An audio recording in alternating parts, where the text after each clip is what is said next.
Mangibingelele ngiyabingelela kuwena. Wena othi uyahlushwa izitha. Ipulazi lami elincane leli lomjumbulu ipulazi lami elincane lomjumbulu.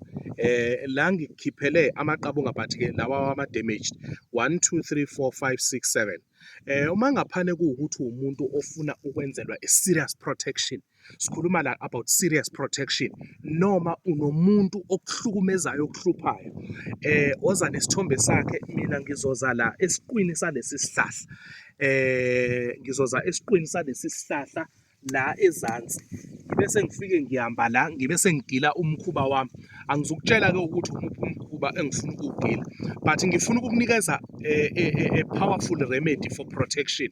Kulezi ziyaluyalu ezikhona zokuyaluzela komhlaba, umhlaba uyadunguzela. So ngifuna ukwenzela into ibe lula. Makube kuhle-ke, makube mhlophe, ngithinte kule number 0839471856. Amakhasi lawa kufuneka kube yilawa amakhasi 1, 2, 3, 4, 5, 6, 7, full protection empilweni yakho, ukwazi ukuthi ube right, kube kuhle, kube mhlophe. Even ufuna ukuvula inhlanhla yemali, siyakwazi ukwenzela ngale nto le. Isilwane somhlola lesi, spirit esila siyamangalisa ngohlobo oluyisimanga. Uma kuthi uya-understand i-spirituality nemisebenzi yamakhambi, ukusebenza kwamakhambi, ukuthi amakhambi enzani. Masiphileni-ke, makube kuhle, makube mhlophe, siyabonga.